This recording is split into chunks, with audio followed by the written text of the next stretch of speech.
le rôle de la France va être absolument crucial. C'est la réponse préférée des économistes. Madame, il ne faut pas dire des mots comme ça. Il n'y aura pas d'indépendance énergétique. La vie est triste, elle est moche. Non. Vous nous mettez la pression tout de suite, c'est bien. Thank you very much. Merci beaucoup. Moi, je suis ouvert au débat. Déjà, il y a un temps de parole déjà distribué. Et puis c'est bon. Merci Madame la Ministre. Thank Journée d'économie here in this wonderful festival of economic.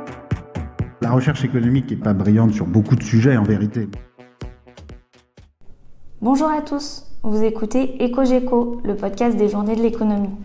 Enjeu majeur de cette décennie, la transition environnementale est au cœur de tous les débats. Comment mesurer notre empreinte environnementale? Comment concilier protection de l'environnement et justice sociale? Quelles solutions concrètes et quels enjeux géopolitiques autour du contrôle des matières premières? C'est ce que nous allons essayer de comprendre à travers 3 débats passionnants.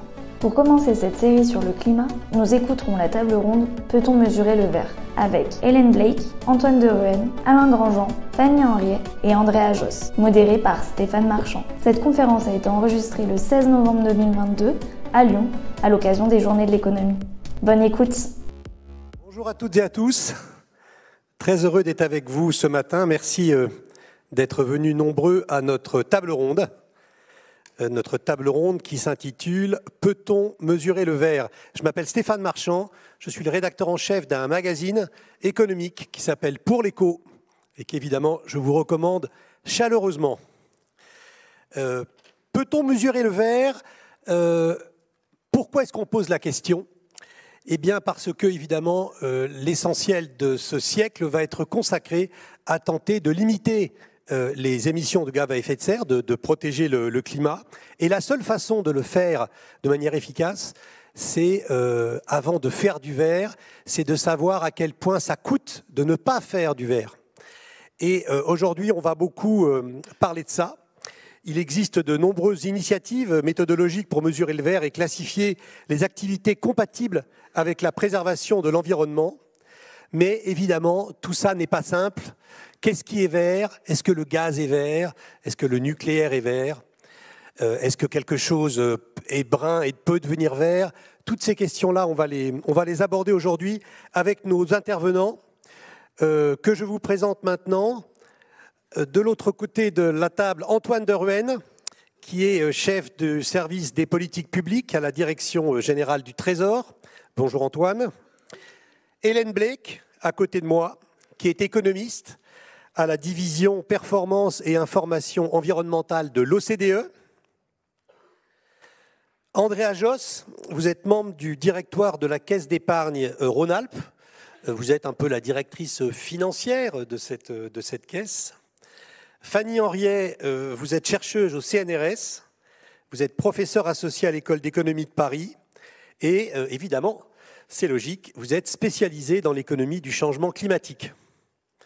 Et puis, Alain Grandjean, bonjour Alain, vous êtes le président de la Fondation pour la Nature et l'Homme, et puis vous êtes le cofondateur d'un cabinet de conseil et d'expertise qui s'appelle Carbone 4. On va commencer tout de suite sur cette question, donc, peut-on mesurer le verre? Et on va se tourner vers Hélène Blake, et on va vous demander, Hélène, comment est-ce que l'on peut évaluer les politiques environnementales? Comment est-ce qu'on peut vérifier si elles sont efficaces ou non? Selon quels critères? Est-ce que l'on peut vraiment mesurer? Est-ce qu'on a les données permettant de mesurer? Voilà, on vous écoute pour nous présenter votre méthode. Alors, effectivement, il est crucial d'évaluer les politiques environnementales, enfin, comme toute politique, effectivement.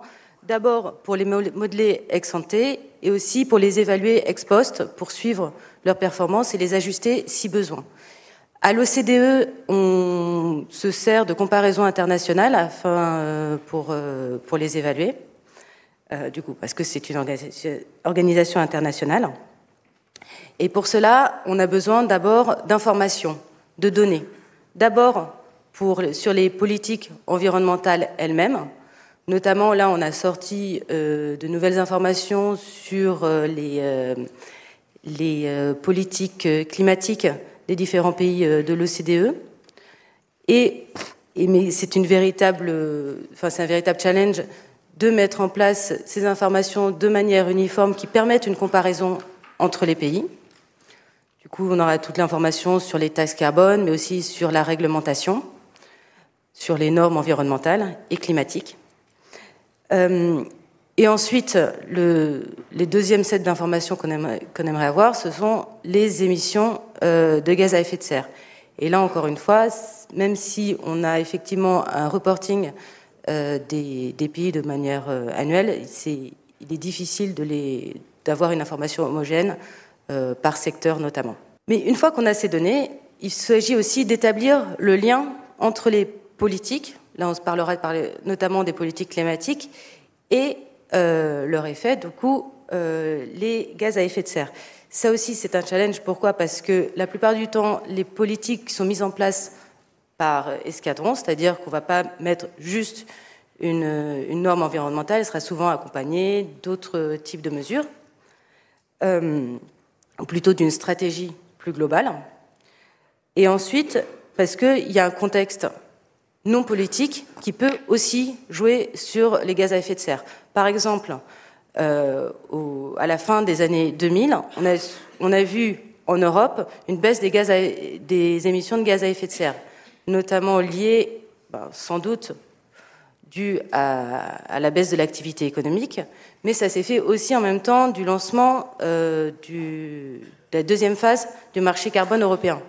Du coup, qu'est-ce qui était lié exactement au marché carbone européen? Qu'est-ce qui était lié à la crise? C'est difficile à établir.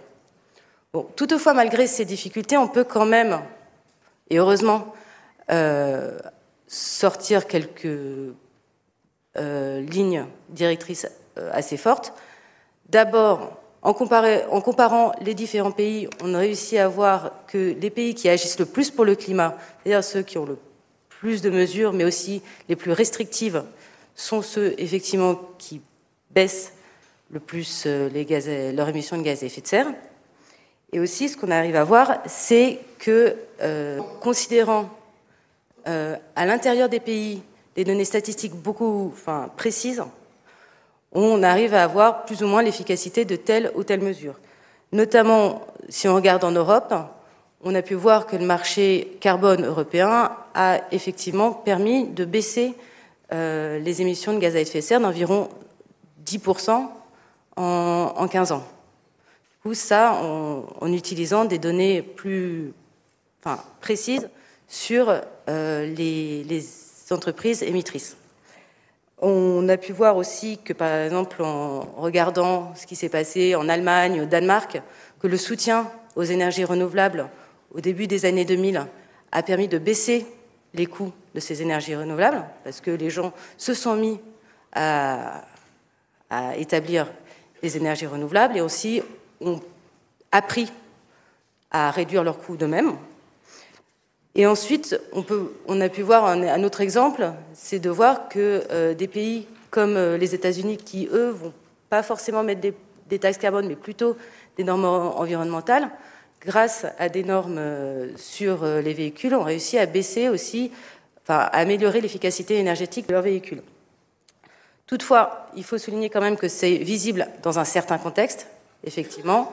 C'est ce que je disais, ça dépend du contexte extérieur, mais aussi, effectivement, des politiques qui les accompagnent. On parle des zones à faible émission. À Londres, ils ont réussi à baisser leurs émissions grâce à une zone de faible émission, mais aussi, sans doute, grâce au développement d'un réseau assez dense de bus électriques. Du coup, il est difficile de généraliser, mais il est important d'avoir ces effets en tête quand on met en place des politiques d'abord, ne serait-ce que pour éviter les erreurs qui ont été faites dans le passé et à l'étranger. Et aussi pour un suivi ex post, là, il faut mettre en place, dans un pays précis, il faut mettre en place une méthodologie forte de suivi de l'information, des données, ainsi qu'un protocole de recherche assez strict. Merci Hélène, merci beaucoup. Je me tourne maintenant vers Antoine. Antoine, vous êtes dans cette salle le représentant de l'administration française, pas du gouvernement français, de l'administration française. Donc ça, c'est très important de le préciser. Vous travaillez au ministère des Finances. Le grand exercice du ministère des Finances, c'est le budget. quand on mesure au ministère des Finances, c'est surtout pour faire le budget. Et vous, votre spécialité, c'est le budget vert. Expliquez-nous un petit peu ce qu'est l'exercice du budget vert. Merci beaucoup. Oui, donc je veux dire, donc Bercy, c'est évidemment le budget, mais c'est qu'un exercice parmi d'autres, en particulier un exercice important qu'on fait nous, en tout cas dans mon service et dans d'autres services aussi, c'est l'analyse des politiques publiques et notamment sur les aspects environnementaux. Donc ça, c'est important aussi en préalable de dire que cette question d'évaluation des politiques publiques est au cœur du travail qu'on peut faire aussi à Bercy. Donc là, sur un point particulier qui est le budget vert. On peut se demander pourquoi on fait un budget vert. Vous le savez peut-être. Le budget en France, il est distingué par mission. Donc il y a une mission éducation, une mission aide au développement. Et donc on pourrait se dire, pourquoi faire un budget vert alors qu'il y a une mission écologie? Pourquoi? Il y a 3 raisons en fait. La première raison, c'est qu'il y a des dépenses vertes ailleurs que dans le budget de l'écologie. Par exemple, quand on aide la rénovation des forêts, c'est vert, mais c'est pas dans le budget de l'écologie. Donc il faut avoir une approche plus large. La deuxième raison, c'est que quand on parle de vert, il n'y a pas qu'une seule dimension. Et ça, c'est très important. Évidemment, on a tous en tête l'atténuation face au changement climatique, c'est-à-dire la baisse des émissions de CO2, mais il y a aussi l'adaptation, la biodiversité, la gestion des déchets. Et donc, il faut regarder sur un ensemble de critères assez large. Dernier point, c'est intéressant de savoir ce qui est vert, mais aussi intéressant de savoir ce qui n'est pas vert. Et donc, il y a des dépenses qui peuvent être favorables et des dépenses qui peuvent être défavorables. Il y a même des dépenses qui peuvent être mixtes, c'est-à-dire qui, sur certains aspects environnementaux, sont positives, mais sur d'autres aspects ne le sont pas. Donc, comment on fait en pratique? Il y a un groupe de travail interadministratif qui met des personnes à la fois du ministère de l'écologie, mais aussi du ministère des Finances, où on évalue chacune des dépenses selon 6 axes. Donc, les 6 axes qui sont lutte contre le changement climatique, adaptation au changement climatique, gestion de la ressource en eau, gestion des déchets, lutte contre les pollutions et préservation de la biodiversité. Et donc sur chacun de ces axes, on regarde si la dépense est favorable, neutre ou défavorable. Et à la fin, ça vous donne des exemples. Donc la gestion durable de la forêt, c'est considéré comme une dépense verte, à la fois sur l'axe atténuation, parce que ça permet de capter et de faire des puits de carbone, mais aussi sur la dimension biodiversité. Après, il y a des dépenses qui sont mixtes. Par exemple, le financement de nouvelles infrastructures ferroviaires. Oui, le train, c'est bien pour inciter au report modal, donc inciter à ce que les gens utilisent d'autres moyens de transport qui sont moins consommateurs de CO2. Mais d'un autre côté, il faut le construire, il faut artificialiser les sols, et donc ça, c'est plutôt négatif. Donc c'est une dépense qui est mixte. Et à la fin, il y a des dépenses qui sont défavorables. Donc, par exemple, la construction neuve. Quand on subventionne la construction neuve, à la fois on artificialise des sols, mais aussi on émet du CO2 dans la construction. Donc, c'est un groupe interadministratif entre Bercy et l'écologie. Et après, c'est un exercice qu'on présente au ministère en charge des dépenses, qui n'ont pas nécessairement leur mot à dire, c'est-à-dire qu'on leur dit que construire du neuf, ça artificialise, c'est pas nécessairement ce qu'ils attendraient. Et à quoi ça sert? Ça sert d'abord à structurer le débat, parce que ça permet d'objectiver un petit peu quelles sont les dépenses vertes qui sont faites dans le budget français. Ça montre aussi le souci de plus en plus grand des questions environnementales. Typiquement, une question très concrète qui nous a été posée au moment de la relance. Vous savez, la France a mis en place un plan de relance au sortir de la crise Covid. Ça s'appelle France Relance. Et donc l'objectif, c'était que 30% des dépenses soient vertes. Et donc ça donne un cadre pour justement avoir un plan de relance qui soit vert. Enfin, et ça c'est un point important, et j'imagine qu'on va en reparler, on sait tous qu'il y a une difficulté pour accepter les politiques environnementales qui induisent des changements, qui quelquefois sont coûteuses pour les ménages ou pour les entreprises. Et donc la littérature économique montre qu'il y a besoin de faire le lien entre, d'un côté, ce qu'on peut percevoir comme taxe environnementale, et de l'autre, avec ce qu'on dépense pour le vert. Et donc ça participe clairement au lien qu'on peut faire à la fois vis-à-vis du grand public, mais aussi vis-à-vis des politiques, sur le lien entre la taxation environnementale et les dépenses environnementales. Merci Antoine. Une toute petite question en 10 secondes. La France est la seule à faire du budget vert, ou c'est une règle européenne, une pratique commune. Non, la France est l'un des premiers pays à l'avoir fait. Alors, je crois que c'est même le premier pays en 2020. Donc, c'est la 3e édition. C'est des bonnes pratiques qui ont été incitées par les organisations internationales. Et ça peut servir d'exemple pour d'autres pays. Merci beaucoup. Je me tourne maintenant vers Fanny Henriet. Donc, je rappelle, vous êtes chercheuse au CNRS. Vous êtes une universitaire. Voilà. Une des façons de répondre à la question « Comment mesurer le verre ?», c'est de mesurer les tonnes de CO2 évitées par euro dépensé. Ça paraît un tout petit peu compliqué, mais Fanny, vous allez nous expliquer comment ça fonctionne. Oui, donc c'est dans le cas simple. Donc comme le disaient Antoine et Hélène avant, il y a la dimension du changement climatique et donc des émissions de CO2, mais il y a aussi d'autres dimensions qui sont la biodiversité, la préservation des ressources en eau. En fait, le plus simple dans toutes ces dimensions, c'est le cas du changement climatique. Pourquoi ? Parce qu'en fait, on peut mesurer les tonnes de CO2 qui sont émises dans l'atmosphère. C'est un peu plus difficile de mesurer ce qui est une atteinte à la biodiversité. Est-ce que c'est une grosse atteinte, une petite atteinte à la biodiversité ? Mais donc, prenons le cas du CO2, qui est donc le plus simple, ou des émissions de gaz à effet de serre, qui sont le plus simples. Une des manières de voir un peu si une mesure, si un investissement est vert ou pas, c'est de regarder, quand on dépense 1 euro, combien de tonnes de CO2 ça évite. Et pourquoi on veut faire ça ? Parce qu'en fait, ce qu'on veut faire, c'est diminuer au maximum le nombre de tonnes de CO2 pour un budget donné. On n'est pas prêt à dépenser énormément pour une mesure qui va être verte, mais qui va en fait pas être très efficace et juste diminuer un petit peu les émissions de CO2. Et donc cette mesure-là, elle permet de voir quels sont les investissements qui sont efficaces ou pas. Donc c'est assez simple à dire, donc on mesure, on regarde, on a dépensé 1 euro dans tel investissement, combien ça nous a permis d'éviter 2 tonnes de CO2. En fait, c'est pas si simple. Pourquoi ? Parce que on peut prendre par exemple le cas du gaz, qui est un peu un cas emblématique de cette difficulté à mesurer. Donc le gaz naturel, donc c'est une ressource fossile. Et donc, quand vous produisez de l'électricité à partir de gaz naturel, vous émettez du CO2 dans l'atmosphère. Mais ce qui se passe, c'est que vous en émettez beaucoup moins que si vous produisez la même électricité, mais avec du charbon. Vous en émettez à peu près 2 fois moins. Donc, si vous investissez dans le gaz et que ça vous permet de remplacer une centrale à charbon par une centrale à gaz, en fait, c'est un investissement vert, puisque vous allez réduire les émissions de CO2 pour une certaine quantité de mégawattheures produites. Mais par contre, si vous êtes, mettons, dans un pays comme la France, dont l'électricité est largement décarbonée, si vous investissez dans une centrale à gaz, en fait, vous allez juste augmenter les émissions de CO2. Et donc, vous voyez qu'en fait, un investissement est vert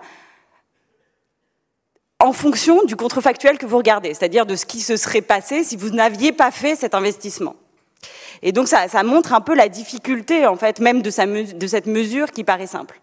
Un autre exemple, par exemple récent, je suis tombée sur un article académique récent qui mesure aux États-Unis l'impact des subventions aux véhicules électriques.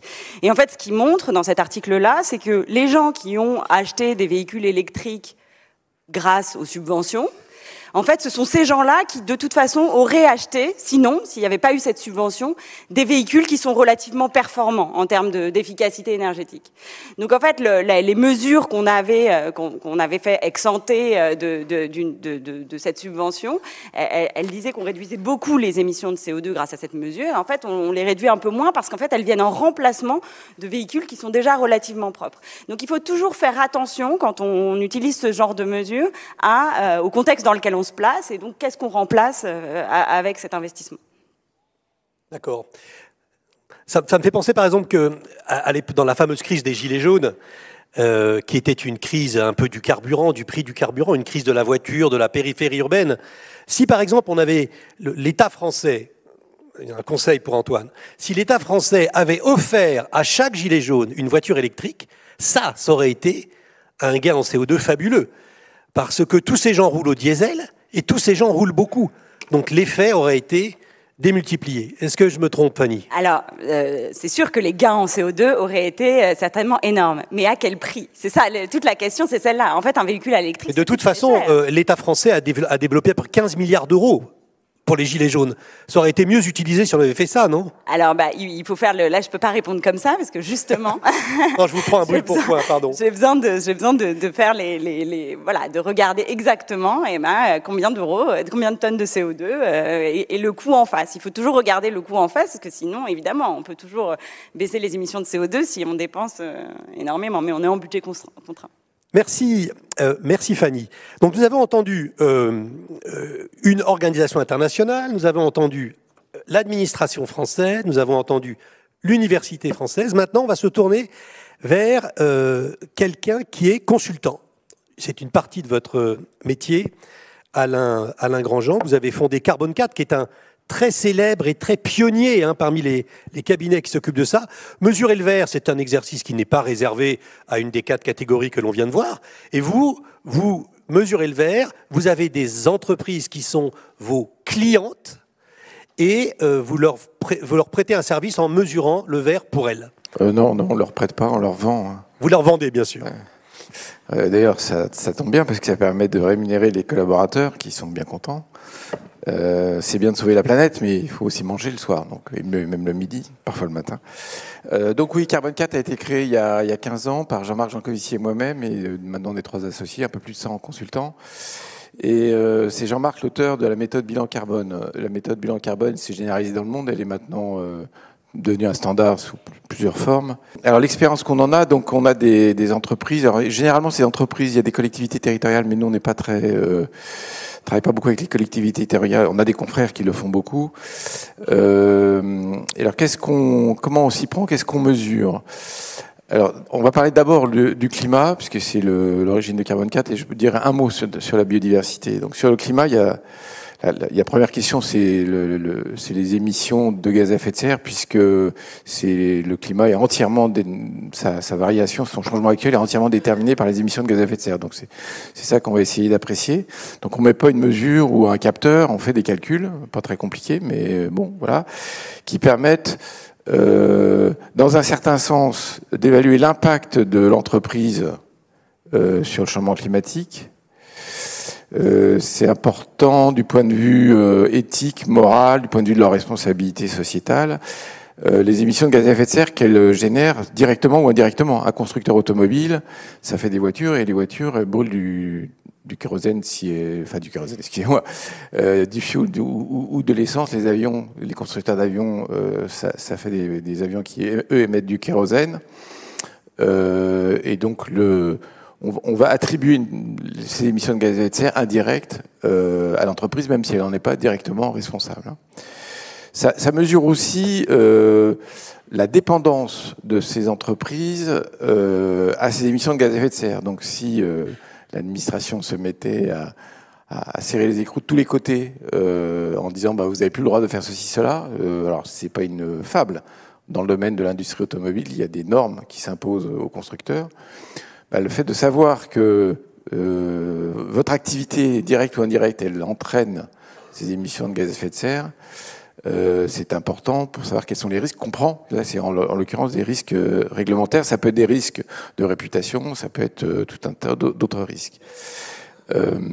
Alors là, pour cet aspect-là du climat, on utilise une métrique qui est la tonne de CO2 équivalent. Elle est un peu simple, elle est pas parfaite. Il y a d'ailleurs pas mal de débats au sein du GIEC pour savoir si on a vraiment le droit de convertir tous les gaz en CO2 équivalent. Mais ça permet d'avancer assez vite, ça permet de donner des ordres de grandeur. C'est un des messages les plus importants que je vais donner ce matin. C'est qu'il ne faut pas user le soleil avec des détails epsilonesques dans notre démarche. C'est beaucoup plus important de savoir en gros de quoi il s'agit et d'agir que d'attendre 15 ans, parce que dans 15 ans, on aura repris encore un peu de température, on sera encore plus chaud. Et donc, on n'a pas le temps du tout de faire de la perfection. La comptabilité d'entreprise, elle existe depuis le XIVe siècle. On n'a pas 6 siècles devant nous pour mettre au point des choses très sophistiquées. Donc, il faut mieux y aller un peu à la serpe, c'est ce qu'on fait, en essayant de ne pas faire pas trop d'erreurs. Alors, on travaille nous aussi sur cette affaire d'émissions évitées, puisque les entreprises sont aussi intéressées par savoir en quoi elles contribuent à la résolution du changement climatique, donc c'est les émissions évitées. Donc là, Fanny a bien expliqué ça, on le fait aussi pour les entreprises. Et on calcule un dernier indicateur pour les entreprises qui est leur contribution aux émissions séquestrées. Il y a certaines émissions qui peuvent contribuer à la séquestration du carbone, ce qui est évidemment absolument essentiel. Il faut non seulement réduire nos émissions de gaz à effet de serre, mais essayer de reconstituer un peu mieux les puits de carbone qui sont en train de disparaître. Alors, toujours sur le climat, on aide les entreprises à évaluer l'impact du climat sur leur activité. Alors, c'est un peu particulier pour moi. Enfin, j'ai eu beaucoup de mal à comprendre ça. Normalement, on se dit, les entrepreneurs, ça s'occupe avant de s'occuper de morale, ça s'occupe de ses affaires et donc des risques du climat sur l'entreprise. En vrai, nos clients s'intéressent à cette affaire-là que depuis quelques années, alors que ça fait 15 ans qu'on en trouve qui s'intéressent à réduire leurs émissions de gaz à effet de serre.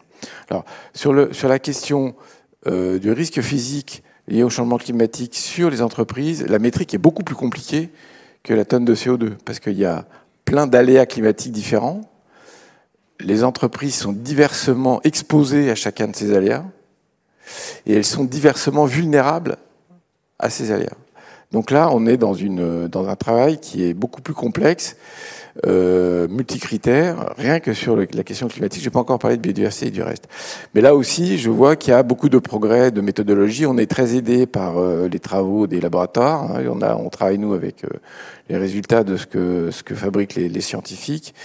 Et on attend beaucoup de la réduction, de la résolution de l'effet du climat sur le territoire, parce que le changement climatique a des effets locaux.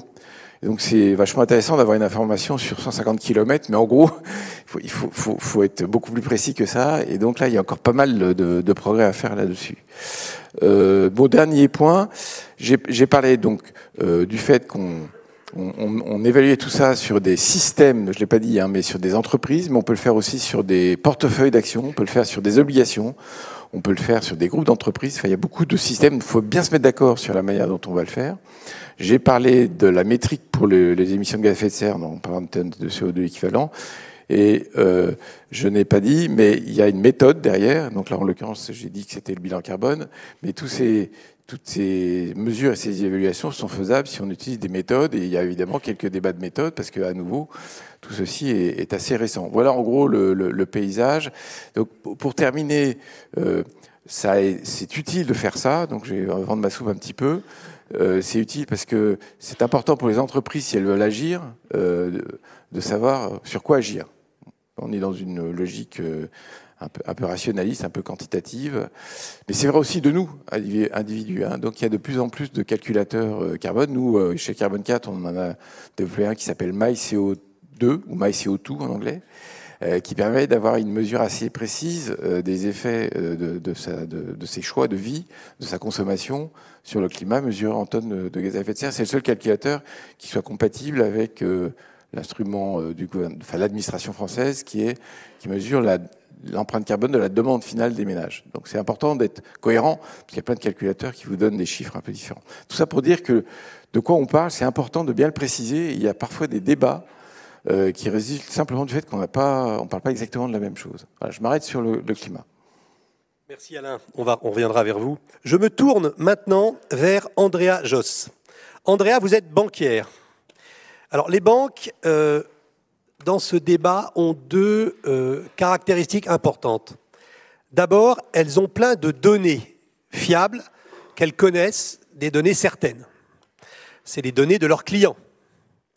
Et deuxièmement, les banques peuvent soit prêter, soit pas prêter. Les banques peuvent faire pression sur leurs clients en leur disant « Écoutez, vous n'êtes pas assez vert, on ne vous prêtera plus d'argent. » Ou « Si vous n'êtes pas plus vert que ça dans 2 ans, c'est fini, le prêt s'arrête. » Donc, parler à une banquière, c'est extrêmement intéressant. Alors, la première question, Andrea, ça va peut-être là sur les données, justement. Ces données, comment vous les obtenez exactement et qu'est-ce que vous en faites ? Bonjour à tous.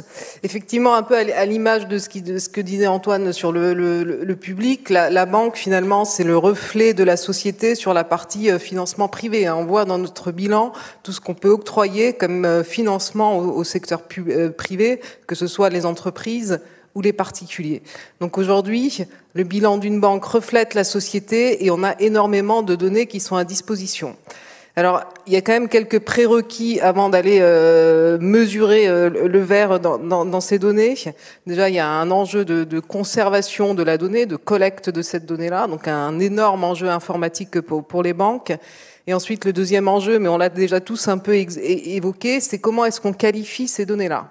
Il y a des choses qui sont très simples à qualifier. Quand on finance un véhicule vert, on peut dire ça c'est du financement vert, on se pose pas la question. Quand on finance des panneaux photovoltaïques ou des éoliennes, ça c'est du financement vert, on se pose pas la question. En revanche, dans nos bilans, on a énormément de financements où on va avoir plus de difficultés à la qualifier. Je vais prendre deux exemples sur tout ce qui est prêt immobilier, sur les prêts à l'habitat. À ce moment-là, on va se tourner vers des données externes, vers des partenaires externes, on va aller récupérer les DPE, et avec les DPE, en fait, on va donner une couleur à notre bilan. On a les adresses des biens qu'on finance, on va récupérer les DPE, et on va pouvoir dire, voilà, notre performance énergétique sur les habitations qu'on finance, elle est classée de cette manière-là. Sur les entreprises, c'est encore un peu plus compliqué et là aussi on va aller vers des partenaires externes et on va regarder finalement quelles sont les émissions de gaz à effet de serre par secteur. Et donc on va dire, voilà, il y a des secteurs qu'on finance qui sont aujourd'hui extrêmement émissifs en gaz à effet de serre, d'autres qui le sont moins, et donc on va pouvoir donner une couleur à notre bilan en disant, voilà, on a un bilan qui est vert ou un bilan qui est plutôt marron, et après il y a toute cette zone au milieu sur de l'orange.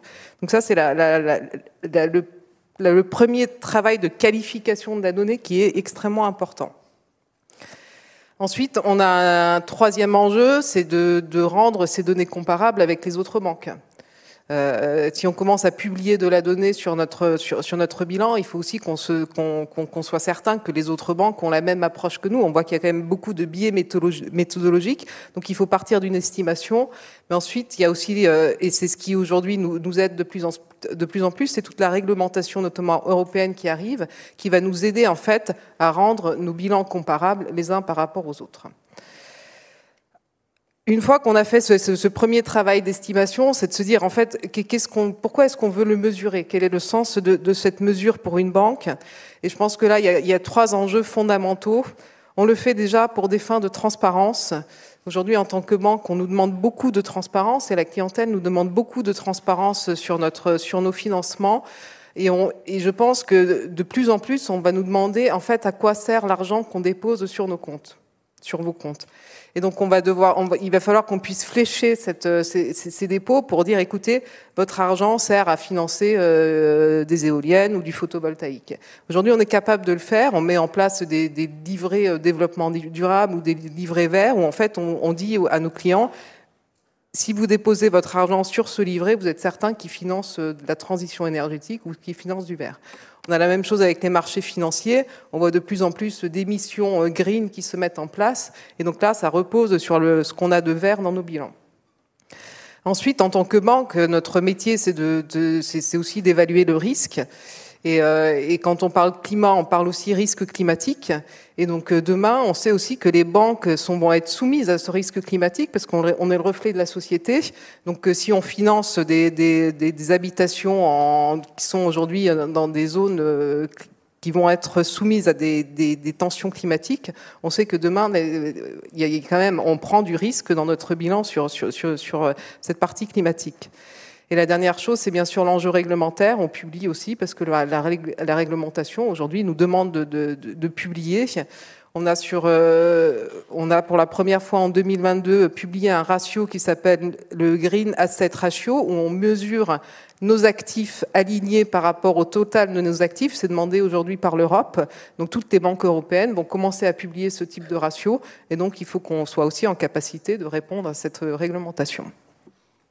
Merci Andrea. Nous avons quelques questions de la salle. Je vais les partager avec vous. Bonjour, merci pour cette conférence très intéressante. Je n'ai pas bien saisi ce que sont les émissions séquestrées. grosso modo, pour arriver à la neutralité carbone avant la fin du siècle, ce qui est l'objectif qui a été donné à l'accord de Paris, cette fameuse neutralité, ça consiste à dire qu'il faut que les émissions résiduelles qui sont provoquées par l'activité humaine soient égales à la séquestration du CO2 qui est faite soit par des écosystèmes naturels mais anthropisés, donc des forêts typiques ou de l'agriculture, des prairies, des choses comme ça, ou du stockage géologique. Donc les uns et les autres, vous avez peut-être entendu parler du captage-stockage de CO2. Donc les émissions séquestrées, c'est ça. Donc imaginons qu'une entreprise développe une grosse activité forestière. La croissance de la forêt va séquestrer du CO2. Et donc, pour moi, c'est un élément qu'il faut évaluer pour le compte de l'entreprise. L'argument derrière est assez simple, c'est qu'on ne peut pas, ça a été dit je pense, on ne peut pas se contenter de dire il y a les bons et les mauvais. On ne peut pas dire on va demain matin stopper toutes les activités polluantes et se concentrer sur le vert. Pour une raison simple, c'est que si vous faites le petit calcul de la taxonomie européenne, enfin vous appliquez la taxonomie européenne à l'ensemble des activités, vous devez arriver à 2-3% de l'activité. Donc on arrête tout, quoi. Je suis pas très sûr qu'on va y arriver. Donc il faut faire valoir dans les activités des entreprises et des collectivités territoriales leur contribution au problème climatique. Et leur contribution, c'est soit des émissions évitées. Bon, typiquement, quand vous êtes un fabricant de laine de verre ou d'isolant, vous êtes peut-être pollueur, peut-être que votre fabrication émet du gaz à effet de serre, mais vous contribuez à éviter des émissions. La forêt verte, à quel coût ? Ça, c'est les émissions évitées. Et si vous avez une grosse forêt, vous faites du séquestration de CO2. Il y a une autre manière de le faire, c'est très polémique, mais ça existe. C'est de commencer à envisager de mettre sous-sol, dans des nappes, des aquifères salins ou des anciens stockages de gaz et de pétrole, du CO2 qu'on enfouit. Merci Alain pour cette précision. Une question de Jules, une question très précise de Jules. Pensez-vous que la taxe carbone sur l'achat de véhicules thermiques incite vraiment à se tourner vers les véhicules électriques? Comment expliquez-vous le scandale de la Ford Mustang V8 lié à cette taxe? Évidemment, ça ne s'improvise pas une réponse la réponse à une question pareille. Qui se sent... Alors moi, je suis pas sûre de savoir exactement de quoi on parle pour le scandale de la Ford Mustang V8. Ce qu'on sait quand même, c'est que et je sais pas. Donc il y a deux choses. Il y a la taxe carbone. Si c'était vraiment une taxe carbone, ça serait une taxe qui s'applique aux émissions directes, aux émissions de CO2. Donc, c'est-à-dire qui s'applique directement à l'essence. Là, je pense que ce dont on parle, c'est plutôt un bonus-malus automobile, c'est-à-dire une taxe qui s'applique non pas à l'achat d'essence, mais à l'achat du véhicule, ou un bonus qui s'applique à l'achat du véhicule.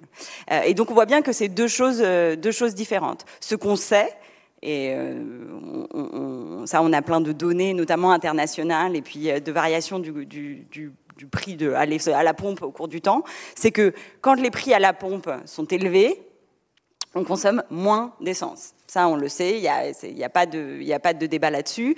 On sait aussi, et c'est d'ailleurs assez naturel, je veux dire, c'est pas très étonnant, on sait aussi que quand les prix à la pompe sont élevés, les voitures neuves qui sont mises sur le marché sont des voitures qui consomment moins d'essence. C'est-à-dire, c'est des voitures qui sont plus légères ou qui sont plus efficaces. Donc ça, on le voit notamment dans les comparaisons internationales. Dans les pays dans lesquels le prix à la pompe est élevé, les voitures qui sont vendues et qui sont donc construites par les constructeurs sont des voitures qui sont relativement efficaces.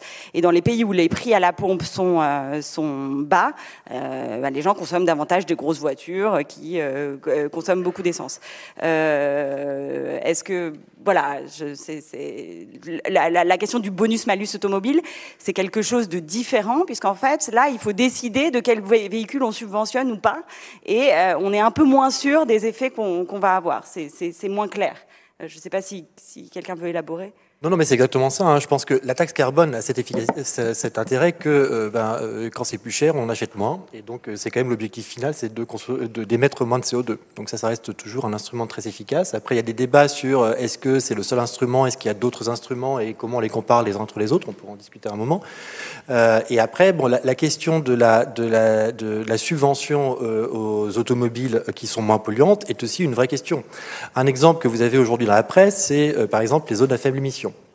C'est une réglementation dont l'objectif est de réduire la circulation de véhicules polluants dans les grandes agglomérations. Simplement, ça paraît simple sur le papier, mais ça a des effets redistributifs importants. Peut-être même plus redistributifs que simplement un péage urbain qui n'a pas de très bonne presse ou une taxe carbone. Mais ça implique des changements chez ceux qui conduisent des voitures. La question est de savoir, est-ce qu'il faut aider et accompagner une partie des gens dans cette transition. Parce que c'est clair que celui qui habite Paris, qui a 200 mètres carrés sur les Champs-Élysées, il a peut-être pas besoin qu'on l'aide.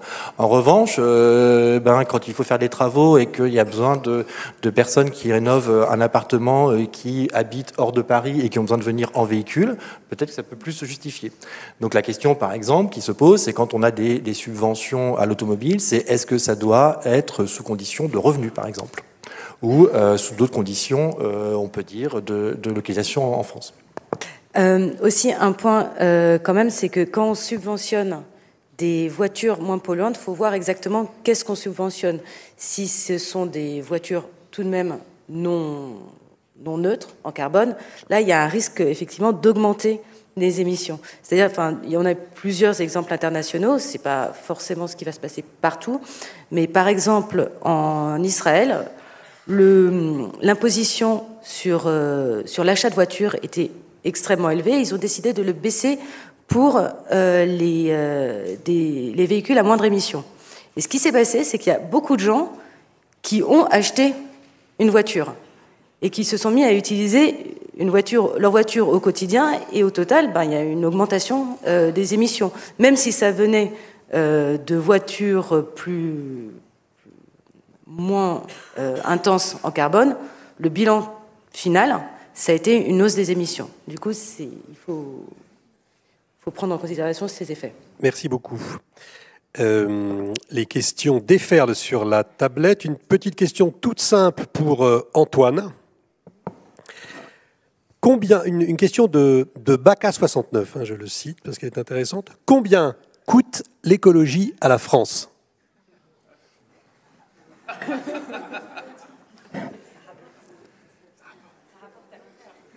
Oui, c'est ça rapporte. Je crois que c'est la bonne réponse, ça rapporte à long terme. Je suis pas sûr qu'on puisse se poser la question comme ça, en fait. Dans la mesure où on peut savoir combien on dépense en termes sur le budget de l'État, ça a un sens, mais il faut voir que les effets économiques sont quand même très très larges. Le fait qu'on ait une TICPE, donc c'est une taxe sur les carburants, a un impact sur l'économie, plutôt négatif à court terme, parce que ça veut dire que on consomme moins, mais a priori très positif à long terme, puisque ça permet de limiter les émissions de CO2. Donc c'est une question qui se répond pas simplement par un chiffre. Et d'ailleurs, je crois que c'est quand même un message qui est important, et j'imagine qu'il est partagé par les autres personnes autour de cette table, c'est qu'on ne peut pas résumer le verre à un chiffre, un indicateur qui est parfait, qui répond à tout. C'est compliqué. Il y a plein de dimensions, c'est difficile à mesurer, mais c'est pas parce que c'est difficile à mesurer qu'il ne faut pas qu'on le fasse. Parce que c'est aussi une question, c'est faut-il mesurer le verre ? Il y a une réponse sûre. La réponse c'est oui. Sait-on mesurer le verre ? C'est plus compliqué, mais il faut qu'on continue. Merci Antoine.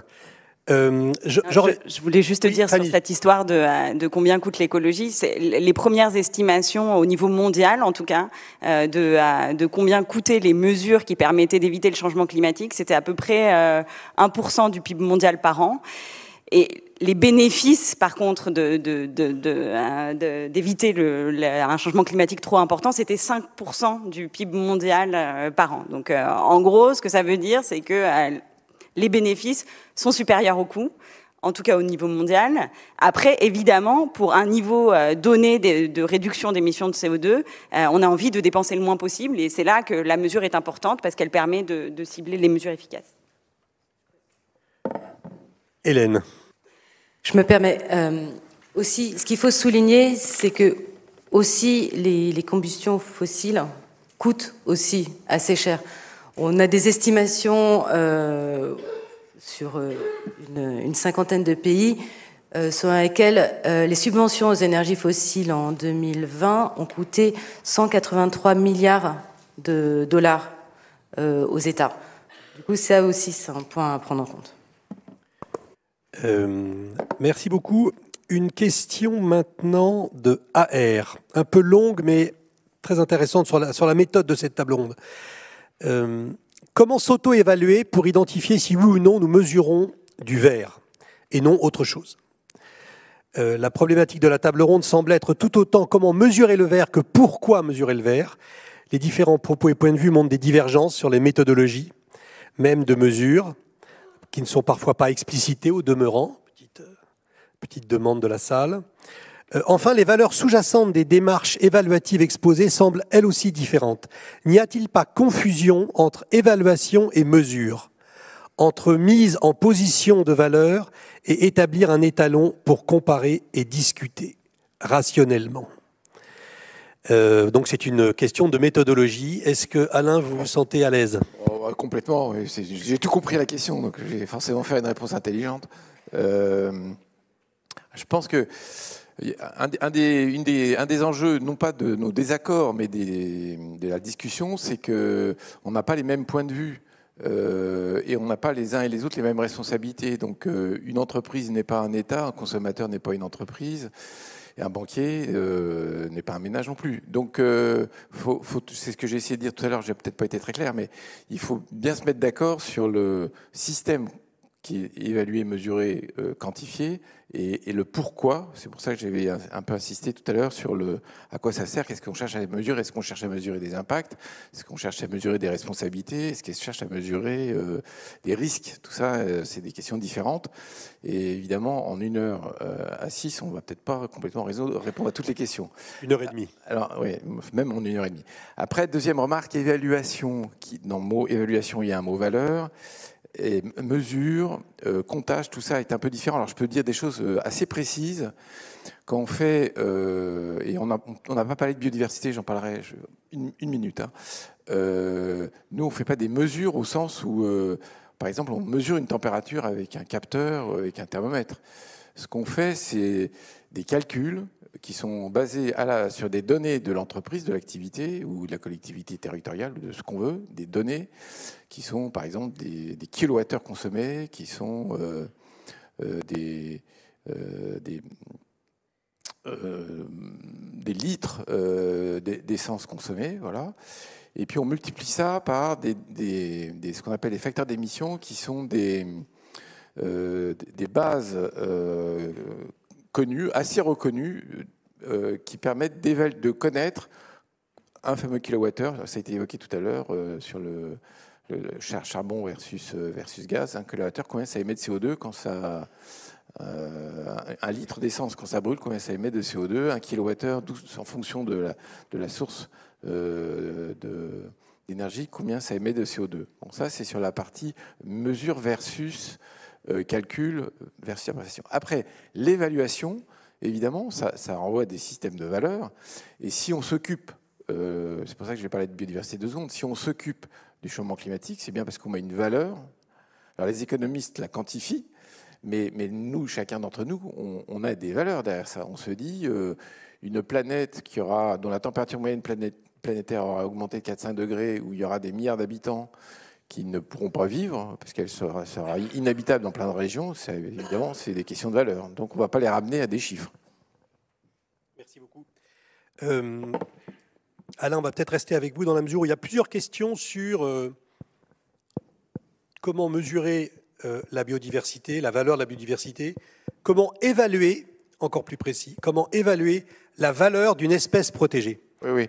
Alors là, je pense que ça revient, peut-être, c'est bien d'enchaîner là-dessus parce qu'il y a le mot valeur qui est derrière à nouveau. Et je pense qu'il faut bien distinguer. Alors pour le coup, les questions quantitatives et scientifiques sur est-ce qu'on sait évaluer au sens mathématique du terme, compter des espèces qui disparaissent, ça c'est une chose.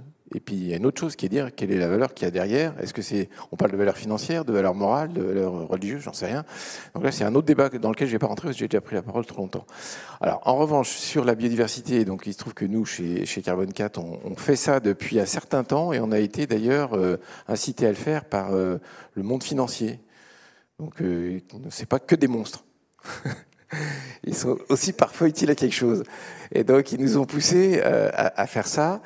Et donc, il y a une grosse différence entre la question de la biodiversité et la question du changement climatique.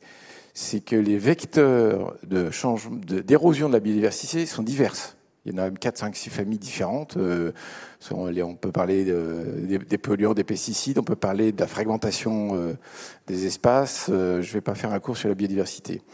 Donc, alors qu'en matière de climat, ce qui nous sert de métrique, c'est le polluant, c'est la tonne de CO2 équivalent, celle qui fait le changement, qui est le levier du changement. En matière de biodiversité, les méthodologies reconnues internationalement, elles ne font pas ça. Elles partent de l'évaluation de la détérioration d'un mètre carré par rapport à l'état de nature. Et là, il y a des indicateurs, il y a la MSA et le PDF, je ne vais pas faire un cours, donc qui sont maintenant reconnus et qui sont en débat, parce que ce n'est pas si simple, c'est assez récent. Et il y a des modèles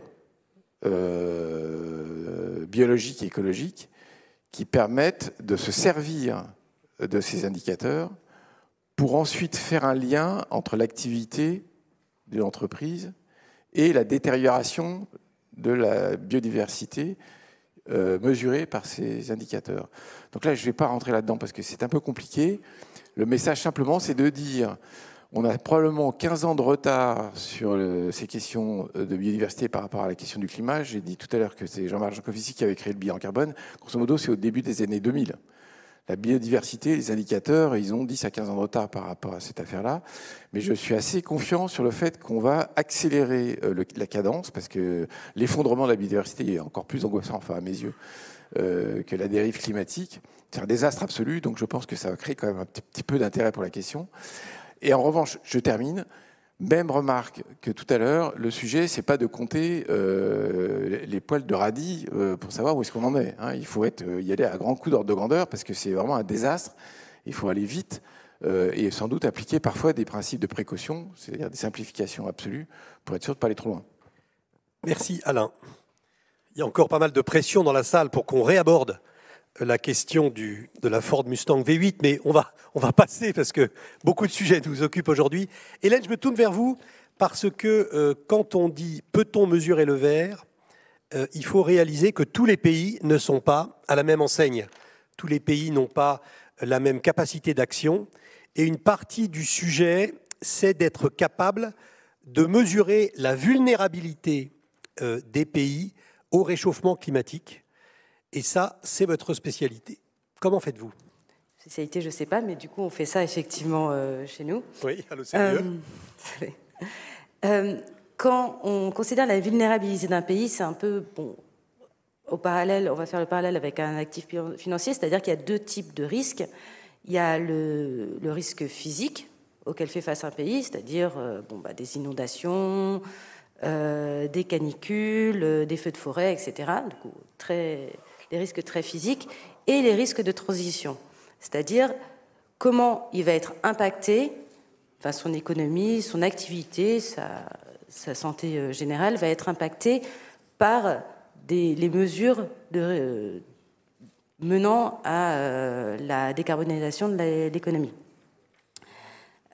Et pour cela, il faut évaluer les deux dimensions du risque aussi. C'est premièrement l'exposition au risque, c'est-à-dire qui va être affecté, la proportion de la population qui va être affectée à de fortes chaleurs, par exemple, et la vulnérabilité elle-même, c'est-à-dire comment ces personnes vont être affectées. C'est-à-dire que si la population a un âge élevé, elle va être plus affectée que si les gens sont plutôt jeunes face à de fortes chaleurs. Alors, ce qu'on fait, c'est qu'on regarde d'abord l'exposition. À l'OCDE, on a développé des données grâce à une information géospatiale et climatique sur l'exposition à 7 différents risques, mais notamment du coup, les fortes chaleurs à différents niveaux, les feux de forêt, les inondations. Du coup, combien la proportion de forêt qui va être exposée à un risque de feu. Et ensuite, donc ça, il y a des données qui sont développées petit à petit grâce à des données géospatiales. Maintenant, la question aussi, ça va être la vulnérabilité. Là, c'est un peu plus compliqué parce qu'il faut avoir des données assez précises sur le type de population qui est affectée. Du coup, on parlait de personnes selon l'âge, mais par exemple, dans le cas des forêts, il faut aussi prendre en compte l'espèce d'arbres qui sont pris en compte. Par exemple, au Portugal, un pays que j'ai étudié récemment, l'eucalyptus brûle beaucoup plus facilement qu'un chêne. Du coup, les forêts d'eucalyptus vont être beaucoup plus affectées, beaucoup plus vulnérables que les parties où il y a une majorité de chênes. Quand on parle, par exemple, mais quand on parle du risque de transition, là, l'approche est tout autre parce qu'on parle d'économie, on parle d'activité, on parle d'emploi et aussi globalement de bien-être. Là, ce qu'on regarde, c'est la proportion de l'économie qui est dépendante aux produits fossiles. Du coup, la proportion de l'emploi qui travaille, par exemple, pour le charbon, et puis s'il y a des grandes sociétés qui sont implantées. Ça, c'est une première dimension. Et la deuxième dimension, c'est la dépendance au mix énergétique. Du coup, récemment, là, il y a eu l'Agence internationale pour l'énergie a sorti un indice de vulnérabilité au risque climatique par rapport à la transition, la sortie du charbon. Et qu'est-ce qu'on voit? C'est que des pays, par exemple, comme le Vietnam, la Chine, mais aussi l'Afrique du Sud, sont les pays les plus vulnérables au risque de transition. Merci beaucoup. Ça me fait penser à une question que je vais poser à Andrea, notre banquière de la table ronde. Quand vous prêtez à une entreprise qui vient vous demander de l'argent, vous avez expliqué tout à l'heure à quel point vous essayez de pousser le vert, de favoriser le vert, de faire entrer l'entreprise dans le nouveau monde. Mais le brun, qu'est-ce qui arrive au brun? Ce qui n'est pas vert. Parce que derrière le brun, il y a des emplois, il y a des gens, il y a des familles. Comment est-ce que vous mesurez justement la vitesse à laquelle vous allez débrancher le brun? C'est-à-dire condamner le brun? Alors, c'est vrai, il ne faut pas avoir une approche trop binaire, parce que on parle de transition, donc on est plutôt sur du temps long. Et déjà, c'est de se dire, aujourd'hui, on part avec un bilan qui est brun, parce qu'il est quand même le reflet, notre bilan, c'est quand même le reflet de cette société carbonée dans laquelle on vit. Donc moi, demain, on me dit il faut passer tout le bilan au vert, je suis incapable de le faire, à moins d'aller dénoncer tous les crédits qu'on a mis en place depuis 20 ans. Et de se dire aujourd'hui, les financements qu'on a octroyés, c'est de durer sur du 10-15 ans, sur du prêt immobilier. Donc de toute façon, on est quand même embarqué pendant un certain nombre d'années sur ce financement brun. Ça va rester, la photographie, elle ne va pas changer du jour au lendemain. Ensuite, la question, c'est plutôt de se dire demain, comment j'agis sur le flux, comment est-ce que j'agis sur cette production nouvelle. On pourrait avoir une approche punitive et dire à partir de demain, il y a un certain nombre d'entreprises que je ne veux plus financer. Pour moi, c'est pas la bonne approche. Il faut plutôt être dans l'accompagnement. Et on voit les banques aujourd'hui qui s'expriment en disant je ne vais plus financer d'énergie fossile, elles le disent en 2030, en 2040. Donc elles laissent quand même le temps de la transition. Donc ça se fait pas du jour au lendemain. Et après, il faut aussi avoir en tête que financer la transition, ça va coûter très cher, et qu'en tant que banque, il faut qu'on soit présent aussi. Donc on ne peut pas sortir des secteurs, en fait. Il faut un moment qu'on soit là aussi pour aider. On va faire partie du jeu pour financer cette transition, et on est déjà dedans. Après, voilà, on peut mettre un certain nombre de contraintes. On peut effectivement dire, à partir d'un certain moment, j'ai décidé de ne plus financer ce type d'entreprise. Donc ça, c'est quand même des choix stratégiques très forts. Après, on peut aussi mettre la contrainte par le prix. Et aujourd'hui, c'est des choses qu'on fait déjà, c'est qu'on met en place des financements où on dit, si vous remplissez des critères ESG qui sont définis au départ, eh ben, on va vous bonifier le taux, ça sera un peu moins cher. Et donc, c'est une autre manière de contraindre à la transition par le prix. Merci beaucoup. Pas mal de questions qui arrivent. Notamment pas mal de questions sur la voiture électrique. Peut-être pas directement lié à notre sujet du jour, mais quand même, ça a l'air de préoccuper l'assistance. Si tout le monde roulait en voiture électrique, pensez-vous que nous pourrions produire assez d'énergie ? On sait que les voitures électriques sont les plus polluantes lors de la fabrication et possèdent une faible autonomie. Pourquoi les mettre autant en avant alors que les infrastructures ne suivent pas ? Oui. Alain. Oui, là je vais répondre parce que ce débat a me crispe à chaque fois. J'essaie d'être très détendu. Parce qu'il y a l'histoire de la voiture électrique et puis il y a l'histoire de la voiture tout seul.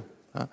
Donc je pourrais dire, dans la voiture électrique, ce qui est bien, c'est électrique, et ce qui est moins bien, c'est voiture. Mais il ne faut pas mettre sur le dos de la voiture électrique ce qui est en fait sur le dos de la voiture. Il faut quand même essayer de séparer les choux des carottes, parce que une voiture thermique, elle a des conséquences environnementales considérables. Elle contribue au changement climatique, et l'exploitation de pétrole, dans certains pays du monde, c'est pas tellement mieux que l'exploitation du lithium. Donc c'est toujours pareil, c'est une histoire de contrefactuel. À quoi on compare le truc ? Bon. Donc je pense que c'est assez important. Alors ça a été, on a fait plein de... Là, je vais faire un peu de publicité pour Carbone 4. On a fait pas mal de publications très précises sur les impacts environnementaux de la voiture électrique. Et ils sont pas nuls, évidemment. Ils se discutent. Mais il faut savoir à quoi on compare. Donc moi, je vais faire juste 2 remarques complémentaires. La première, c'est qu'on est bien d'accord, enfin je crois, que quand on se projette sur 2030, 2040, 2050, il va falloir réduire la mobilité. Et donc, c'est une des actions d'ailleurs très positives de l'État, c'est de faciliter, de l'État et des collectivités territoriales, c'est de faciliter le recours à d'autres modes de déplacement, le vélo. Par exemple, quand on a parlé des ZFE tout à l'heure. Bon, si les grandes entreprises de logistique s'organisent pour que le dernier kilomètre se fasse à des modes très peu polluants, c'est clair que tout ça va dans le bon sens. Donc, avant de rentrer dans le débat électrique versus fossile, il faut avoir le débat sur les modes de transport et la quantité de transport dont on rêve. Donc je redis, quand on se projette dans un monde bas carbone, on se déplace moins, on transporte moins, et il y a certains modes de déplacement et de transport qui deviennent plus importants qu'aujourd'hui. Bon. C'est ça, je pense que c'est la priorité. Après, deuxièmement, en France, on a un problème particulier sur le ferroviaire, mais on va pas faire le match. Mais c'est sûr que on avait un réseau ferroviaire très maillé et qui est moins bon qu'avant, et c'est une préoccupation. Donc tout le débat n'est pas sur électrique versus thermique. Donc on ne peut pas raisonner à comportement constant, sinon on est toujours bloqué, quoi. Ni à solution constante. Fanny. Oui, simplement sur ce sujet de la voiture électrique, comme disait Alain, en fait, les scénarios qui nous amènent à la neutralité carbone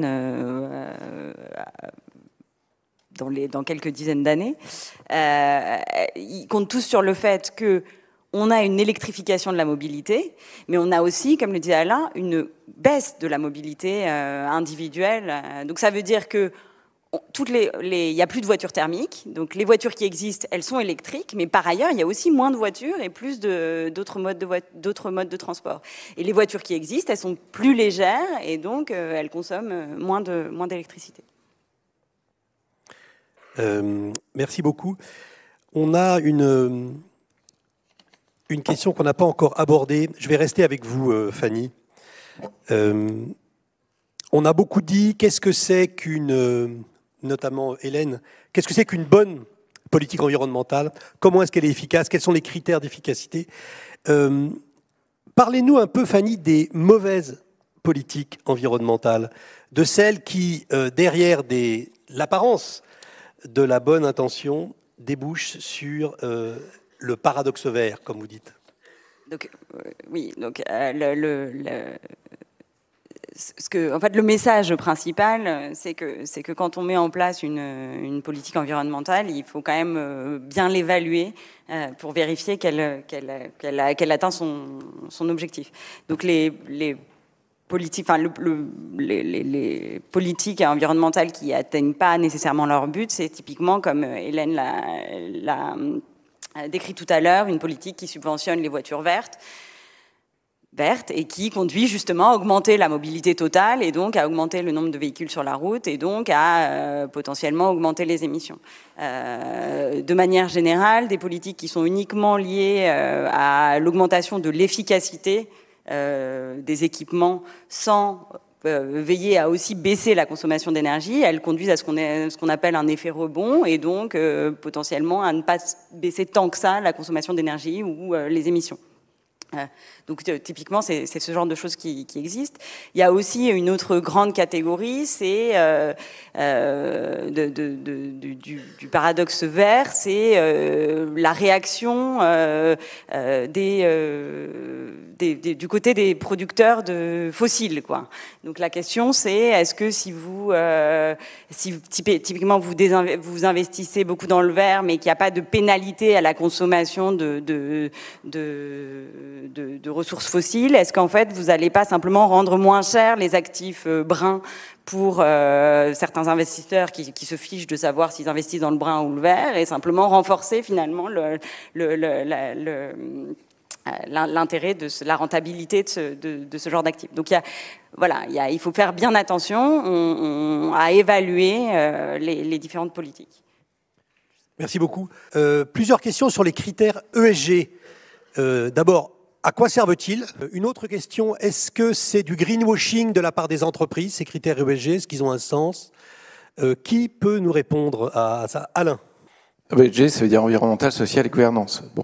Donc en gros, il y a un grand mouvement depuis des années sur le fait que les entreprises, les banques, les organisations financières, enfin pas toutes, mais certaines, font plus attention à des critères qui ne sont pas purement financiers. Donc en gros, l'idée, c'est que moi, je suis chef d'entreprise, je dois faire attention à gagner de l'argent, parce que c'est comme ça que j'investis, c'est comme ça que je paye les collaborateurs, c'est comme ça que je gagne un peu d'argent de temps en temps.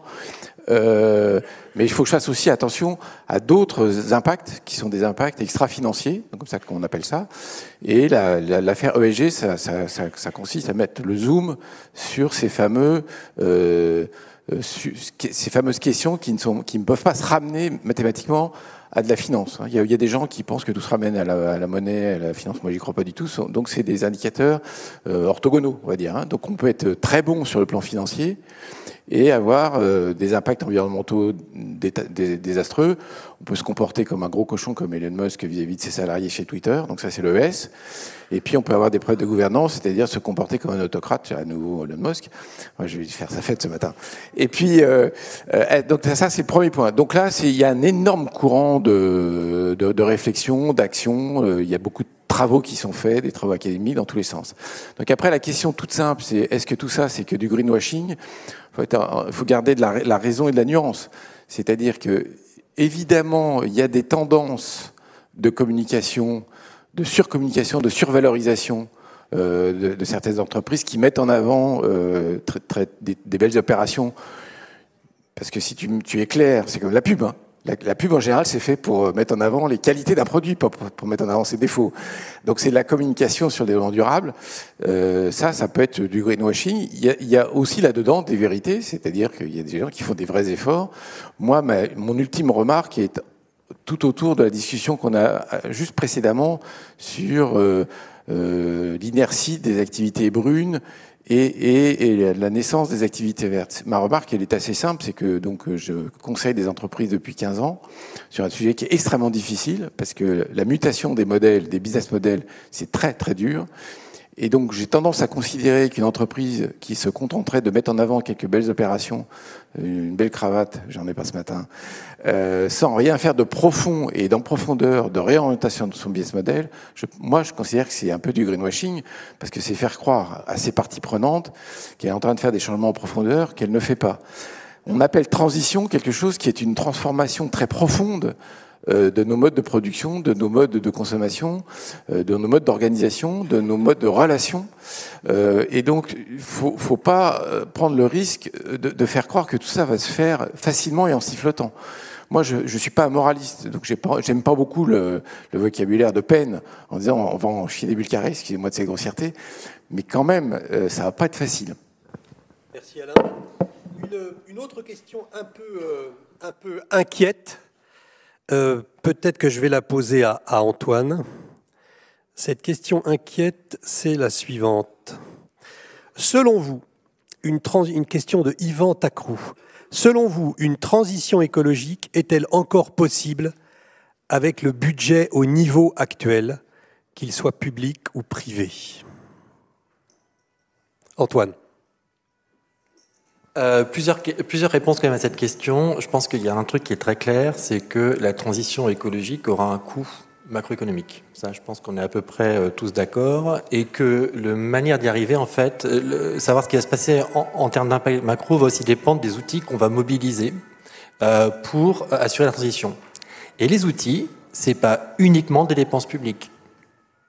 Les outils, c'est aussi la taxation environnementale, donc des taxes pigouviennes, comme on le dit en économie, c'est-à-dire qui visent à pénaliser les activités qui sont jugées défavorables, hein, les émissions de CO2 par exemple, mais aussi la réglementation pour forcer à la transition de certaines technologies, mais aussi l'information, c'est-à-dire expliquer aux gens quelle est la conséquence de leurs actes pour que d'eux-mêmes ils changent leur comportement. Donc on ne peut pas résoudre le problème de se poser la question uniquement en termes de quel montant de financement. Après, il y a une deuxième question qui est importante, c'est que oui, il va falloir des investissements importants. J'ai pas de chiffres. Il y a plein de chiffres qui circulent et en fait, c'est quand même assez difficile de connaître le montant exact. Oui, c'est important. Après, se posera une question de savoir quel est le partage entre le public et le privé. La réponse est très simple, c'est les deux. C'est les deux. Il faut que l'épargne privée, à travers les banques, finance la transition écologique. Et il faut probablement que, sur certaines dimensions, l'État ou la puissance publique interviennent, notamment quand ça ne va pas se faire spontanément. Un exemple très simple. Les entreprises ne sont pas bêtes. Elles savent, par exemple, qu'elles doivent décarboner leur mode de production. Elles doivent le faire parce que c'est une question de survie à 10 ans, 20 ans ou 30 ans. Et donc, elles recherchent derrière. Donc, elles peuvent trouver des financements. Maintenant, il y a peut-être besoin d'un coup de pouce supplémentaire et donc de faire des subventions à la décarbonation. Aujourd'hui, par exemple, c'est ce qu'on fait dans France 2030, où on essaye justement de financer certains secteurs pour aider à la décarbonation. Donc, c'est bien deux questions un peu différentes. Il n'y a pas que les subventions pour assurer la transition écologique. Et deuxièmement, il y a bien un partage entre le secteur public et le secteur privé à financer et qui dépendra vraiment des différents secteurs. Merci Antoine. Si je peux rebondir rapidement sur le coût de la transition écologique, il y a quelque chose qui est important, c'est qu'en fait, plus on attend, plus le coût augmente, notamment parce que tant qu'on continue à investir typiquement dans des actifs bruns, enfin dans des modes de production bruns, et ces modes de production ensuite ils vont rester là pendant un certain temps. Et donc ça nous emprisonne en quelque sorte sur des trajectoires qui sont mauvaises, et plus on a de stock de moyens de production polluants, plus c'est difficile d'en sortir ensuite. C'est ce qu'on appelle en fait les actifs échoués ou les stranded assets, ces actifs qui devraient avoir une valeur nulle en fait parce qu'on devrait arrêter de les utiliser. Et pour l'instant, donc c'est typiquement le stock de pétrole qui doit rester sous terre, la plupart du charbon sur terre aussi, qui en fait on devrait le laisser là, on devrait jamais l'utiliser. Donc il devrait avoir une valeur nulle, et pour l'instant c'est pas tout à fait ce qu'on observe. Ça veut dire que les marchés anticipent pas tout à fait qu'on va arriver à cette transition. Mais bon, c'est quand même de mieux en mieux. Et voilà, encore le message, c'est que plus on attend, plus ça coûte cher. Merci Fanny. La mesure verte la plus connue C'est évidemment le prix de la tonne de carbone. Et là, nous avons une question de Yves. La tonne de carbone à 45 € est-elle complètement sous-évaluée? Un groupe d'experts aurait estimé à des centaines de milliers d'euros par tonne les dégâts potentiels causés par les excès d'émissions. Qui se sent à l'aise pour répondre? Alors, donc là, ce 40 € là, c'est par tonne de CO2. Alors, donc les centaines de milliers d'euros, je serais quand même étonné que ça soit par tonne de CO2. Il y a beaucoup d'experts qui travaillent sur ce qu'on appelle le coût social du carbone. Il y a des désaccords, mais pas de cet ordre de grandeur-là. C'est plutôt, est-ce que au maximum, c'est peut-être 500 ou 1000 aujourd'hui et peut-être plus tard, ou est-ce que c'est plutôt 30 quoi aujourd'hui? C'est plutôt ça les ordres de grandeur. Oui, moi j'ai fait partie des 2 commissions françaises qui travaillaient sur cette question, donc je vais témoigner une demi-seconde. La deuxième, 2019, donc c'est la commission Alain Quinet, pour ceux qui veulent chercher sur Internet, sur la valeur sociale ou du carbone ou la valeur de l'action climatique. On arrive à des ordres de grandeur de 800 à 1000 € la tonne de CO2 aux environs 2040-2050 et aux environs de 300 € en 2030. C'est très supérieur à ce qu'on avait trouvé, ce qu'on avait déterminé 10 ans avant. Pourquoi? Parce qu'on a pris du retard. Donc plus le temps passe en action insuffisante, plus le coût, et c'est une manière de le sentir. Alors moi, mon point de vue est assez simple, c'est pour ça que je vais prendre la parole une demi-seconde, c'est que c'est des coûts qui sont astronomiques en vrai. C'est-à-dire rapportés au prix de l'essence, on n'y arrivera pas. Donc ça veut dire que dans l'appareil d'État et dans le portefeuille d'action publique d'Antoine, il va être obligé, même si d'un point de vue de l'économiste qu'il est, il va trouver ça un peu sous-optimal, il va être obligé d'employer des mesures un peu raides. Il va être obligé de faire des interdictions, il va être obligé de mettre des réglementations. C'est des manières de ne pas faire sentir le prix, mais d'arrêter, de siffler la fin de la récré. Donc on sort les chaudières fuel des maisons, on interdit les voitures thermiques, and so on. Ça a un petit avantage social, c'est on l'a pas dit explicitement tout à l'heure sur la taxe carbone, mais le problème, un des problèmes très importants de la taxe carbone, c'est que l'élasticité au prix du décile le plus riche est absolument nulle. Donc, précisez ce que vous venez de dire là. Ça veut dire que pour quelqu'un qui a des moyens suffisants, payer l'essence 2 balles, 3 balles ou 4 balles le litre, ça ne lui fait ni chaud ni froid, donc il bouge pas. Donc les gens qui sont dans le décile le plus élevé, donc les plus pauvres, ils disent c'est vraiment pas juste. Moi, je souffre le martyre quand on augmente de 20 centimes le prix de litre, et l'autre, là, il s'en fout complètement, il se frise les moustaches, et ça n'a pas d'effet. Alors qu'une réglementation, une interdiction, une norme, ça, c'est vraiment très juste. Je t'ai donné la parole, mais il y a Fanny qui brûle de la prendre. Non, je veux juste...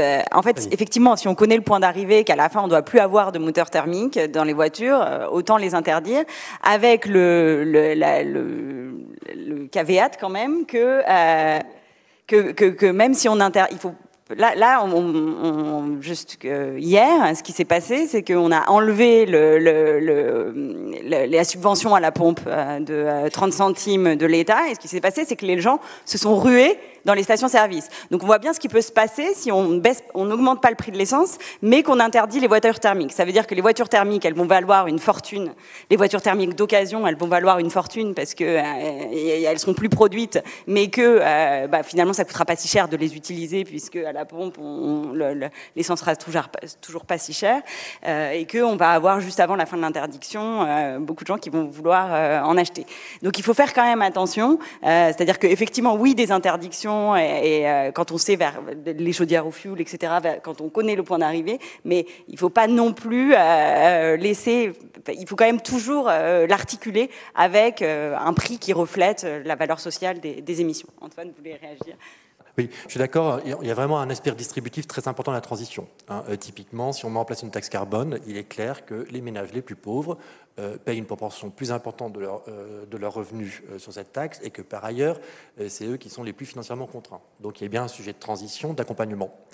Maintenant, il y a aussi un point important à savoir, c'est que les autres outils peuvent avoir le même défaut. On voit bien aujourd'hui la discussion qui peut se passer autour des zones de faible émission. D'accord ? Donc, c'est une alternative à augmenter le prix de l'essence. Donc, on interdit à des véhicules qui sont trop polluants de rentrer dans les grandes agglomérations. Mais ça veut dire que ça exclut ceux qui ont des véhicules qui sont trop polluants. Et qui sont ces gens-là? Des gens qui sont plutôt moins riches que les autres. Donc, en fait, la question de redistribution, elle est transversale à la plupart des outils qu'on regarde. Vous savez qu'aujourd'hui, on a des réglementations de plus en plus fortes concernant les passoires thermiques, avec des interdications progressives en termes de location, etc. Donc, pour forcer les gens qui ont des passoires thermiques à faire les travaux nécessaires, mais il faut savoir que les passoires thermiques sont pas nécessairement, plutôt détenus par des ménages qui sont plus pauvres. Donc on voit bien que cette dimension redistribution, elle est essentielle dans la transition, et je pense qu'elle est aussi importante, quel que soit l'outil qui va être mobilisé. Et de ce point de vue-là, la taxe carbone n'est pas si pire par rapport à d'autres outils qu'on peut mobiliser. Fanny, oui. Sur la taxe carbone, donc après j'arrêterai d'en parler, mais il y a des nombreuses études qui ont montré qu'en fait, si vous mettiez un prix du carbone, donc une taxe carbone, ensuite vous récupérez les recettes et vous redistribuez les recettes forfaitairement, donc tout le monde reçoit la même redistribution. En fait, les pauvres les moins riches peuvent gagner à une telle réforme, puisqu'en fait, ils consomment relativement moins d'énergie, moins d'essence par rapport aux plus riches. Donc, elle n'est pas forcément, c'est pas forcément une mesure qui est particulièrement régressive. Et comme le disait Antoine, je suis tout à fait d'accord, il faut veiller toujours à ce que la transition écologique soit pas supportée uniquement par les moins aisés. C'est bien, on a un petit désaccord, c'est super. Je suis désolé parce qu'il y a l'heure, moi j'ai une prochaine conférence après, je serai obligé de vous laisser. Juste un mot là, pour qu'il n'y ait pas de malentendu. J'ai pas dit qu'il fallait pas augmenter le prix final de l'essence, du fuel et du gaz. C'est pas du tout ça que je pense. Non, je vais me le reformuler de manière plus nuancée. C'est que pour arriver à un prix aussi élevé que ce que donnent les modèles économiques qui sont derrière les travaux de la commission Quinet, c'est qu'il n'y a pas d'autres dispositifs simultanés qui permettent d'éviter d'avoir à recourir à un prix aussi élevé. Donc, je vais reformuler de manière un peu moins polémique. Ce que je veux surtout dire, c'est que faut surtout pas fétichiser la taxe carbone, quelles que soient ses qualités, de même qu'il faut pas non plus fétichiser les réglementations, les interdictions. Je suis d'accord. Donc j'étais juste en train de dire qu'il faut un ensemble de mesures. D'ailleurs là, il se trouve, j'ai pas dit du tout, mais je fais partie du Haut Conseil pour le climat, et c'est les recommandations qu'on fait. C'est-à-dire qu'il s'agit d'utiliser toute une série de leviers. La majorité ont été dit par Antoine. J'en rajoute un qui a été dit, mais j'insiste un tout petit peu. C'est la responsabilité de la puissance publique, l'État, les collectivités territoriales et régionales ou subrégionales en matière d'infrastructure. Parce que évidemment que la question de l'usage de la bagnole dépend énormément des alternatives. Donc là, il y a un rôle de cadrage de la politique. C'est pour ça que moi, je trouve que c'est bien qu'il y ait un secrétaire général à la planification écologique dans ce gouvernement, parce que je pense que ce sera une de ses fonctions de mettre de la cohérence, parce que tout ne peut pas être chez Bercy. Et comme on l'a dit, tout n'est pas non plus au ministère de l'Environnement. Tout ça, c'est bien des politiques intergouvernementales. On approche de la fin de cette table ronde. Merci Alain. On approche de la fin de cette table ronde. Et je note que sur la tablette, une question revient de manière un peu insistante. Donc on va finalement la poser. Elle n'a pas de rapport avec notre sujet, je vous le dis tout de suite. Mais elle a le rapport avec le vert, en revanche.